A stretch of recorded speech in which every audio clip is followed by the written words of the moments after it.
Kalau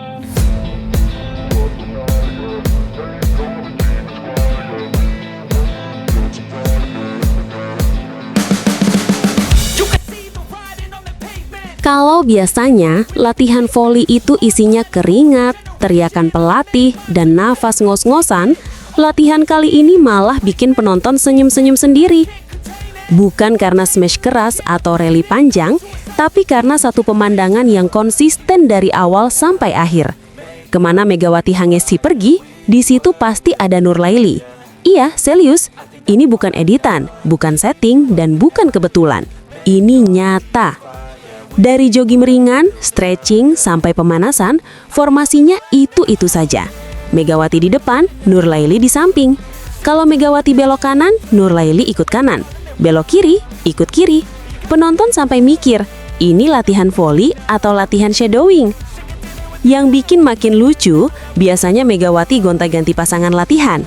Hari ini sama A, besok sama B. Tapi kali ini beda. Dari awal sampai akhir, partnernya satu. Fix, konsisten, loyal. Seperti paket hemat tanpa syarat dan ketentuan berlaku. Nggak heran kalau fans langsung kasih julukan legendaris, Upin Ipin versi lapangan voli. Yang satu auranya besar, kuat, dewasa. Yang satu lagi ekspresinya polos, ceria, dan kelihatan selalu siap manggil, Kak Mega, kapan saja. Kontras, tapi justru itu yang bikin cocok. Yang bikin gemes bukan cuma nempelnya, tapi caranya. Nurlaily itu bukan tipe ribut, bukan juga tipe sok pamer perhatian. Dia kayak penjaga sunyi. Nggak banyak ngomong, tapi posisinya selalu paling dekat. Mega jalan, dia ikut. Mega berhenti, dia ikut berhenti. Dan puncaknya datang saat momen yang bikin semua orang mendadak serius. Megawati cedera. Situasi tegang, orang-orang panik, suasana berubah. Tapi satu orang langsung bergerak paling cepat. Yup, Nurlaily. Tanpa nunggu instruksi, langsung ada di samping. Nahan, menopang, jagain. Di situ kelihatan jelas, ini bukan sekadar rekan setim. Ini refleks hati. Bukan gaya-gayaan, bukan cari sorotan. Pure peduli. Sejak momen itu, julukan bodyguard pun resmi menempel. Tapi bukan bodyguard ala film action. Nggak ada kacamata hitam, nggak ada gaya sangar. Ini bodyguard versi lembut. Tugasnya satu, pastikan Mega aman, baru dia tenang.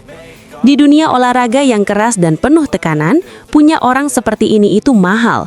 Seseorang yang nggak ribut, nggak menuntut, tapi selalu ada. Jadi kalau hari ini orang tertawa lihat Nurlaily nempel terus ke Megawati, sebenarnya yang mereka lihat bukan sekadar kelucuan, tapi cerita kecil tentang kebersamaan, rasa peduli, dan kepercayaan. Karena kadang, berita paling hangat bukan soal skor atau kemenangan, tapi soal siapa yang tetap di samping kita, bahkan saat kamera tidak sedang menyorot.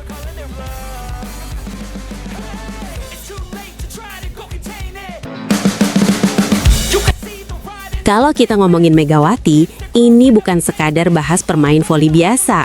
Ini bahas makhluk langka yang entah lahir dari mana, tapi tangannya kayak abis ditempa di bengkel las. Kuat, cepet, dan bikin lawan mikir, ini bola voli atau batu bata sih? Megawati itu paket lengkap. Fisiknya kuat, refleksnya tajam, dan otaknya jalan. Jadi bukan tipe pemain yang asal mukul sambil berharap bola masuk. Dia tahu kapan harus santai, kapan harus serius, dan kapan harus bikin lawan trauma seumur hidup. Dari awal muncul di lapangan, satu hal langsung kelihatan. Tangannya beda. Ini bukan tangan biasa. Ini tangan yang kalau dipakai nutup pintu, pintunya yang minta maaf. Mau bertahan, aman. Mau nyerang, lawan langsung mikir buat ganti olahraga. Saat bertahan, tangan Megawati itu kayak tembok kos-kosan, susah ditembus. Bola datang kencang, malah mental balik sambil bingung sendiri. Lawan niatnya nyerang, tapi setelah kena tangan Megawati, bolanya malah kayak, aku salah server ya? Tapi, puncak keanehan itu muncul di momen paling gila. Skor 20 versus 21. Tegang, suasana panas. Medan Falcons nge-spike keras banget. Bola melesat kayak ditagih utang. Semua orang udah siap mikir, wah ini headshot, ini bahaya. Dan apa yang dilakukan Megawati? Dia nangkis pakai satu tangan. Iya, satu, bukan dua. Bukan gaya dramatis loncat-loncat. Satu tangan, santai, kayak lagi nolak ajakan keluar malam. Lebih absurd lagi, bolanya benar-benar mati di tangannya. Bukan mental liar, bukan memantul kemana-mana. Berhenti, rapi, bersih. Seolah-olah bola itu bilang, "Ya udah Mbak, aku menyerah." Ini bukan hoki, ini kombinasi otot, refleks, teknik, dan sedikit ilmu fisika. Tangannya Megawati itu nggak kaku, dia nyerap tenaga bola dulu, baru dihentikan. Makanya bolanya nggak mental aneh-aneh. Ini level yang bikin libero aja ikut teriak, karena biasanya bola secepat itu mending dihindari, bukan ditahan. Dan kalau kamu pikir Megawati cuma kuat doang, salah besar. Di momen lain, skor 11 versus 6, bola datang cepet lagi. Refleks Megawati ringan banget, tangannya cepet, lentur, presisi. Jadi ini bukan tangan besi doang, tapi tangan besi yang lincah. Kombinasi yang bikin lawan makin stres. Makanya Megawati itu lengkap, bisa menghancurkan, bisa menyelamatkan, bisa bikin poin, bisa bikin lawan mikir ulang kenapa mereka main voli. Di saat tekanan tinggi, Megawati tetap tenang. Di saat bola datang kayak kilat, tangannya tetap siap. Yang mustahil jadi mungkin, yang mestinya poin lawan malah jadi momen ikonik. Intinya satu, Megawati bukan cuma soal power, dia adalah perpaduan tangan sekeras besi dan refleks ringan angin. Dan jujur saja, pemain kayak gini itu bukan cuma bikin bangga, tapi juga bikin lawan susah tidur.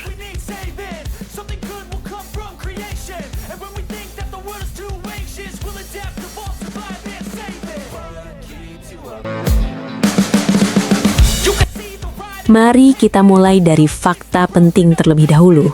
Di lapangan itu ada bola, ada net, ada lawan, dan ada satu orang yang bikin semuanya terasa lebih ribet. Namanya Megawati Hangestri Pertiwi. Karena begini, kalau bola sudah sampai ke Megawati, itu tandanya Pertamina Linduro sedang serius. Lawan baru siap-siap berdiri, Megawati sudah siap bikin keputusan. Visi bermainnya bukan cuma tajam, tapi bikin lawan merasa, kok kita selalu telat ya? Namun yang bikin menarik, bukan cuma soal smash atau poin. Di tengah pertandingan yang tensinya mulai naik, kamera menangkap satu momen unik. Bukan dari bangku pelatih, bukan dari official team, tapi dari Megawati sendiri. Saat pemain lain sibuk minum, lap keringat, dan mikir, habis ini ngapain ya? Megawati malah tenggelam dalam diskusi panjang dan serius bersama Karsiloglu.